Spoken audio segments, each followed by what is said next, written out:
आइए हम आपको मिलवाते हैं द आइकॉन हॉस्पिटल के डायरेक्टर डॉक्टर राहुल शुक्ला जी से।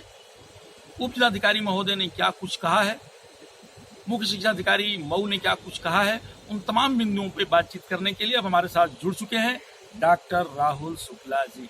डॉक्टर साहब, जब मैंने आइकॉन हॉस्पिटल के सीज करने की बात जो है, जब उप जिलाधिकारी महोदय से पूछा तो उनका कहना था कि जिस समय मैंने सीज किया उस समय वह हॉस्पिटल जो है उसका रजिस्ट्रेशन समाप्त हो चुका था। ऐसा कुछ है क्या?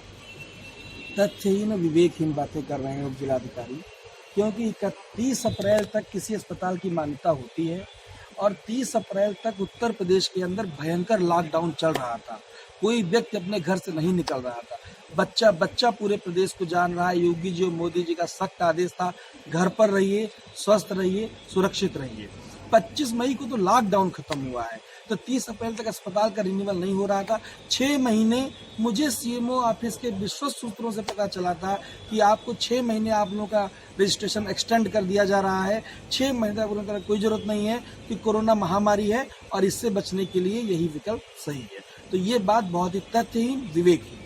और कोई सवाल पूछे? दूसरा सवाल ये है कि उप जिलाधिकारी महोदय का कहना था कि जिस समय हॉस्पिटल सीज किया गया उस समय एक कंप्लेन था कि उनके हॉस्पिटल में एक मरीज मर गया था और वहाँ कोई एमबीबीएस डॉक्टर नहीं थे, और जब डॉक्टर नहीं थे तो मरीज को रेफर कर देना चाहिए। 4 या 5 घंटे बाद मरीज को रेफर किया गया। इसमें कितनी सत्यता है आरोप में? 2 डॉक्टर थे वहाँ पर, और जब सीएमओ ऑफिस ने हमको उस डॉक्टर की मान्यता दिया तो हम तो उसको डॉक्टर ही समझेंगे। अब वो डॉक्टर था नहीं था, ये लोग रातों रात फैसला कर लें हमें बिना कोई नोटिस दिए, तो ये तो गलत बात है। दूसरी बात, ये मरीज को हम लोग भर्ती ही नहीं कर रहे थे। मरीज को भर्ती करने के लिए कोई स्ट्रेचर नहीं लाया गया था। आप फुटेज मांग सकते हैं एसडीएम महोदय से। मरीज को गार्जियन मरीज को पैरों पर अपने हाथों पर उठा करके जबरदस्ती चला करके लाए थे, जबकि हार्ट के मरीज को लाने का और ले जाने का एक तरीका होता है, उसी ऑक्सीजन सपोर्ट से लाना होता है। स्थिति खराब थी। 20 मिनट तक मरीज आकर हमारे रिसेप्शन एरिया में बैठ गया और जाने का नाम नहीं ले रहा था। अस्पताल प्रशासन ने फैसला किया कि अगर इसके साथ कोई दुर्घटना हो जाती है तो ये होगा कि अस्पताल ने इसका इलाज ही नहीं किया। इसलिए गार्जियनों के हाथ पैर जोड़ने पर कि इसको कैसे भी भर्ती कर लीजिए, इनके बचने की चांस बहुत कम है, कम से कम प्राथमिक इलाज हो जाए।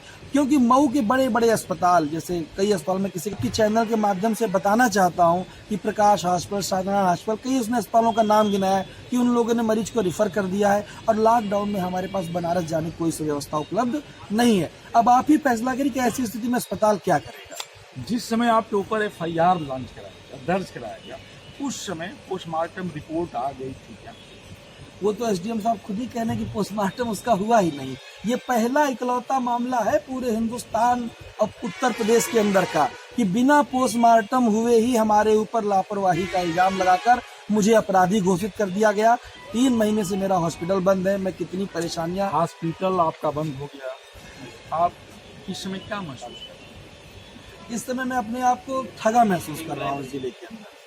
और जिलाधिकारी जी के जाने के 1 दिन पहले ही FIR लॉन्च हुई। जब 9 जुलाई को मेरा अस्पताल सीज हुआ, ये CCTV फुटेज 9 जुलाई को नहीं देखे, 10 को नहीं देखे, 11, 15, 20, 25, 30 जुलाई को नहीं देखे, 2 अगस्त, 10 अगस्त, 20 अगस्त, 25 अगस्त, 30 अगस्त को नहीं देखे, ये 10 सितंबर को फुटेज देख ले रहे हैं और 11 सितंबर को FIR लिख दे रहे हैं। 2 घंटे मरीज हमारे रहा। घटना कब की है? कै अगस्त को मरीज मरता है? 9 जुलाई को, 2 जुलाई की घटना है।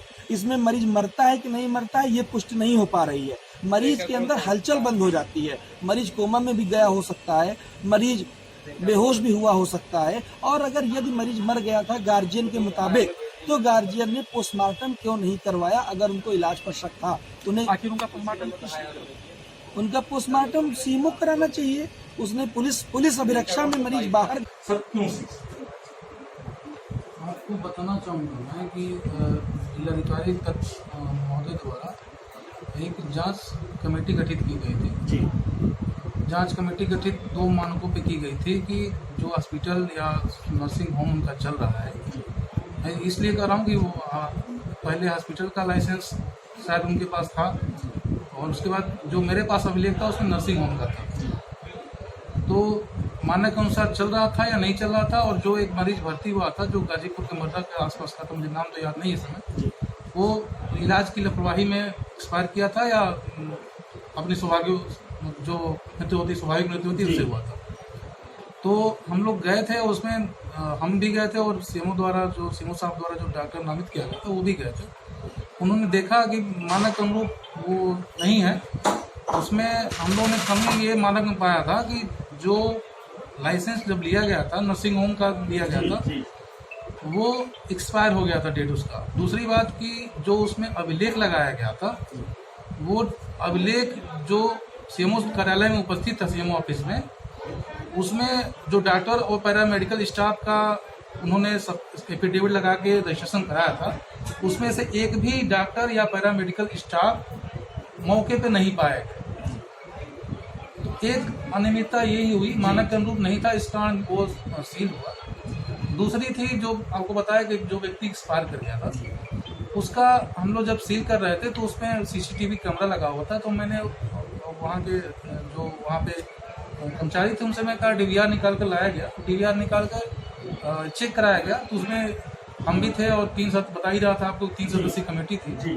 तो तीनों लोगों ने देखा यहाँ पे कि जब व्यक्ति आया और जब व्यक्ति लास्ट 3-4 घंटे बाद एक्सपायर किया, उस बीच उसमें कोई ऐसा डॉक्टर नहीं था, एमबीबीएस कोई ऐसा डॉक्टर नहीं था कि जो उसका इलाज कर सके। तो तत्काल में ये, क्योंकि उसका पोस्टमार्टम नहीं हुआ था, डीवीआर रिपोर्ट देखने से स्पष्ट हुआ कि वहाँ उस समय कोई योग्य डॉक्टर नहीं था, जिसके कारण अगर कोई बीमार है तो योग्य डॉक्टर ने उनको रेफर कर देना चाहिए था, जो कि उसको 4-5 घंटे रख के उसका जो योग्य जो डॉक्टर ही नहीं था उससे वो इलाज किया, इस कारण उसकी मृत्यु हुई। यही 2 आरोप उन पर लगाया गया था। इसी 2 आरोपों के कारण उन पे प्राथमिकी भी दर्ज कराई गई है, इसी कारण उनको सील भी किया गया थे। मऊ सदर के उप जिलाधिकारी माननीय निरंकार सिंह साहब को आपने स्पष्ट कहा कि जिस समय हॉस्पिटल चेक किया गया था उस समय उनके नर्सिंग होम का रजिस्ट्रेशन जो है समाप्त हो चुका था, और जिस समय वह मरीज मरा सीसीटीवी कैमरे में जो है उस समय कोई भी योग्य डॉक्टर मौजूद नहीं था।